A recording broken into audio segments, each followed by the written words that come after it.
In the last 4 years, I have read almost 200 plus books and grew my book blog to almost 100k. And there is one truth that no one else will ever tell you.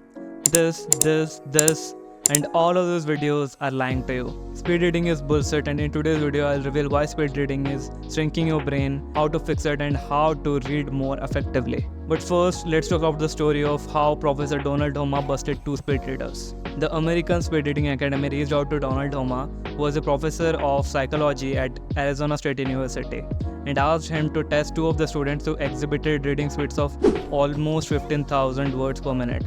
You heard it right, 15,000 words per minute.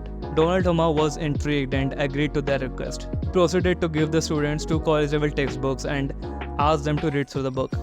After the students read through the book, he tested them on their comprehension, and surprisingly, both of the students bombed that test. He even published an article exposing the students and claiming bogus on all speed reading claims. But that's not all. Another research paper published in the year 2016 by the University of California confirmed that speed reading is essentially impossible, and in the process of trying, you fry your brain. Not only that, even if you try to read at extreme speeds, you will be sacrificing your comprehension. So what is the solution? Is it impossible for you to quickly finish through a book? Well, I understand that it's overwhelming to work for 8 to 10 hours a day and then find time to read. And when you find time to read, you want to make the best of it.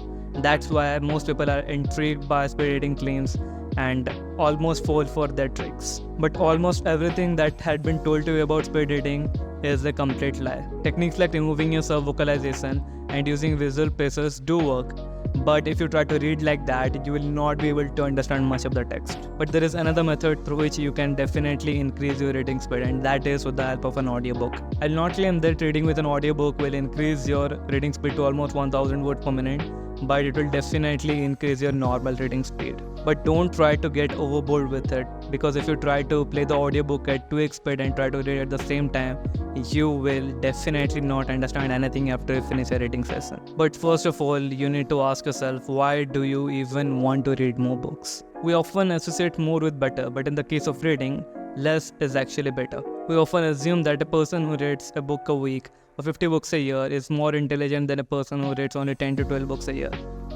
While that thought might be intriguing, it is definitely not the reality. Reading is a completely personal process, and most people read either for knowledge or for pleasure. And you will ruin the fun of reading if you try to attach goals with it, like reading 50 books a year or 100 books a year.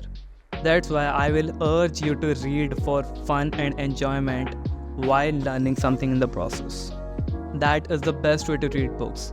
But not only that, slow reading allows your brain to wander and form unconscious connections in your brain. I'm sure you might have experienced it. You are reading a book and suddenly one idea strikes so hard and you kind of connect it to an idea that you watched in a movie or you read in a book or you watched in a video.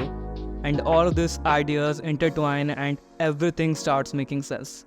I hope you get what I'm talking about. And this neural connection is only possible through slow reading. So ditch the idea of speed reading and embrace slow reading. It not only improves your life but also heals your brain. With that being said, have a good time and keep reading.